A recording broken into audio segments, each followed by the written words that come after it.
ಮತ್ತು ಕರ್ನಾಟಕದ ಜನತೆಯಲ್ಲಿ ಸವಿನಯ ಪ್ರಾರ್ಥನೆ ಈ ಸರಿ ಮುಂದಿನ ಸೆಪ್ಟೆಂಬರ್ ಅಥವಾ ಅಕ್ಟೋಬರ್ ತಿಂಗಳಿಗೆ ಕರ್ನಾಟಕ ರಾಜ್ಯದ ಹೆಸರಾದಂತ ಒಂದು ಎಪಿಸೋಡ್ ಅಂದ್ರೆ ಬಿಗ್ ಬಾಸ್ ಕಲರ್ಸ್ ಕನ್ನಡ ಎಂಬ ಒಂದು ಟಿವಿಯಲ್ಲಿ ಪ್ರಸಾರ ಆಗ್ತಾ ಇದೆಯಲ್ಲ, ಅದಕ್ಕೇನಪ್ಪ ಅಂದ್ರೆ ನಮ್ಮ ಗುರುಗಳು ಹೌದು ಹಾಗೂ ನಮ್ಮ ರಾಣೆಬೆನ್ನೂರಿನ ಖ್ಯಾತ ಮತ್ತು ಹಿರಿಯ ವಕೀಲರು ಕೂಡ ಹೌದು. ಅವರ ಒಂದು ಜನಪ್ರಿಯತೆ, ಅವರ ಒಂದು ಕಲಾವಿದರಾಗಿ ಅವರ ಹವ್ಯಾಸವನ್ನು ಬೆಳೆಸಿಕೊಂಡು ಬಂದಿದ್ದಾರಲ್ಲ, ಆ ಒಂದು ನೈಪುಣ್ಯತೆ, ಅವರ ಒಂದು ಸಾಮಾಜಿಕ ಕಾಳಜಿ ಹಾಗೂ ಸಾಮಾಜಿಕ ಕ್ರಾಂತಿ ಹಾಗೂ ಕೆಲವೊಂದು ಹಿಂದುಳಿದ ಹಾಗೂ ಬಡವರು ಇಂಥ ವಿಚಾರಗಳನ್ನ ಬಹಳ ಅವರು ಮನಸ್ಸಿಗೆ ಬಂದ್ಬಿಟ್ಟೇನಪ್ಪ ಅಂತಂದ್ರೆ ಅವ್ರ ಪರವಾಗಿ ಬೆನ್ನೆಲುಬಾಗಿ ನಿಂತ್ಕೊಂಡಿದ್ದಾರೆ. ಅಂತವ್ರು ಏನಪ್ಪಾ ಅಂತಂದ್ರೆ, ಯಾಕಂದ್ರೆ ಕಾನೂನಲ್ಲಿ ಕೂಡ ಏನಪ್ಪಾ ಅಂದ್ರೆ ಸುಮಾರು 40 ವರ್ಷಗಳ ಕಾಲ ಕಾನೂನು ಪಾಂಡಿತ್ಯವನ್ನು ಪಡೆದು ಪರಿಣಿತ ತಜ್ಞರವರು. ಹಾಗಾಗಿ ಅವ್ರೇನಪ್ಪಾ ಅಂತಂದ್ರೆ ಈ ಬಿಗ್ ಬಾಸ್ ಎಂಬ ಕಾರ್ಯಕ್ರಮಕ್ಕೆ ಹೋದ್ನಪ್ಪ ಅಂದ್ರೆ, ಈ ಬಿಗ್ ಬಾಸ್ ಕಾರ್ಯಕ್ರಮದವರು ಇಂಥವ್ರನ್ನು ಡ್ಯಾನ್ಸ್ ಮಾಡೋರು ಇಂಥವ್ರನ್ನ ಕರೆಸ್ತಾರ. ಇಂಥ ಒಬ್ಬ ಕಾನೂನು ತಜ್ಞರನ್ನು ಕರೆಸಿನಪ್ಪ ಅಂತಂದ್ರೆ ಆ ಬಿಗ್ ಬಾಸ್ ಕಾರ್ಯಕ್ರಮಕ್ಕೂ ಒಂದು ಶೋಭೆ ಬರುತ್ತೆ.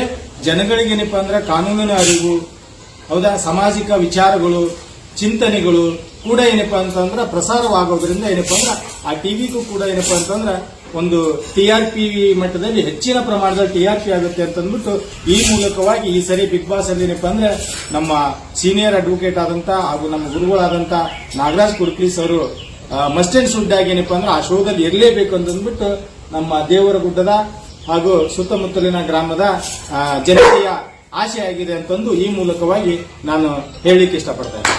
ನನಗೆ ಈ ಇದರೊಳಗ BTV ಒಳಗೆ ತೋರಿಸೋದ್ರಾಗ 2ನೇ ಸ್ಥಾನದಲ್ಲಿ ನನ್ನ ಲೈಕಿಂಗ್ಸ್ ಬಂದವ. ಸುಮಾರು 13,000 ಲೈಕ್ ಬಂದಿದ್ದಾವೆ ಮತ್ತು 8 ಲಕ್ಷದ ಕಡೆಗೆ ವ್ಯೂವರ್ಸ್ ಆಗಿದ್ದಾರೆ.